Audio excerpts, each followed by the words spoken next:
வணக்கம். இந்த வீடியோவில் பாவாடையோட உயரம் எப்படிலாம் குறைக்கலாம் அப்படிங்கிறத தான் சொல்லியிருக்கேன்.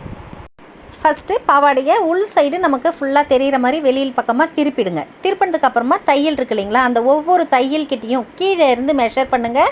நான் 2 இன்ச் அளவுக்கு இந்த பாவாடையை குறைச்சி கேட்டிருக்காங்க. அப்போ நான் என்ன பண்ணுறேன்னு கேட்டிங்கன்னா 8, 9, 10 3 இடத்துல மார்க் பண்ணியிருக்கேன். ஏன்னா அந்த 9ன்றதை சென்டர் பண்ணிட்டோம்னா 10, 8 சேர்ந்து ஜாயிண்ட் ஆகிடுச்சு, நம்ம தையல் அடிச்சிக்கலாம். இப்போ ஒரு இன்ச் அளவுக்கு போச்சுன்னா 2 இன்ச் அளவுக்கு நமக்கு உயரம் குறைச்சி கிடைக்கும்.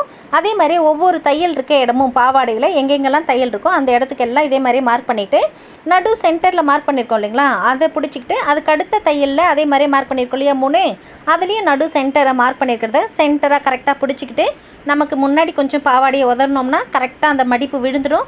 இதுக்கப்புறம் நீங்கள் தைக்க ஆரம்பிக்கலாம். தைக்கும் பொழுது ஒவ்வொரு முறையுமே அந்த சென்டர் எங்கே மார்க் பண்ணியிருக்கோமோ அந்த இடத்துல பிடிச்சிட்டு கீழே இருக்க எக்ஸஸ் துணி எல்லாத்தையும் உள் சைடில் தள்ளிடுங்க, மேலே இருக்கிறதையும் சுருக்கம் இல்லாமல் தள்ளிடுங்க. இப்போ நம்ம தச்சிக்கிட்டே போகலாம்.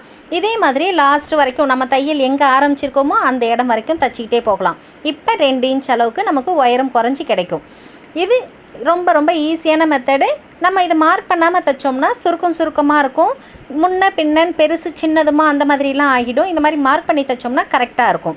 இதுவே வேறு என்னென்ன மெத்தடில் நம்ம பாவாடையோட உயரம் குறைக்கலான்னு கேட்டிங்கன்னா, கீழே இருக்க பார்டரை அப்படியே 2 இன்ச் அளவுக்கு கட் பண்ணிவிட்டு நல்லா உருட்டி மெலுசாக தையல் அடித்து கொடுத்துட்டோம்னா நம்ம கட் பண்ணி தைச்சோன்றதே தெரியாது, உயரம் குறைச்சோன்றதே தெரியாது.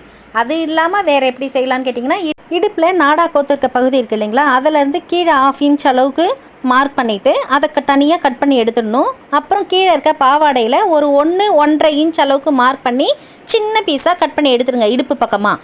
இப்போ கீழே இருக்கக்கூடிய பாவாடையும் நம்ம ஏற்கனவே கட் பண்ணியிருக்கோம் இல்லைங்களா, நாடாக இருக்கக்கூடிய பகுதி அதில் இருக்கக்கூடியதையும் எடுத்து ஒரு 1/4 இன்ச் அளவுக்கு சேர்த்தாப்பில் தையல் போட்டுட்டிங்கன்னா எந்த டிஃப்ரெண்ட்டும் தெரியாது, அதுவும் ஹைட்டு குறைச்சி நல்லாவே இருக்கும் ஃபினிஷிங். இப்போ டக் பிடிச்ச மெத்தடில் பாருங்கள் ஃபினிஷிங் எவ்வளோ சூப்பராக இருக்குன்னு. தையலுக்கு நேராகவே தையல் வரும், எங்கேயுமே சுருக்கம் இருக்காது, ஃபினிஷிங் பக்காவாக இருக்கும். இந்த வீடியோ உங்களுக்கு யூஸ்ஃபுல்லாக இருக்கா? கமெண்ட் பாக்ஸில் சொல்லிட்டு போங்க. வீடியோ பிடிச்சிருந்தா லைக் பண்ணிக்கோங்க.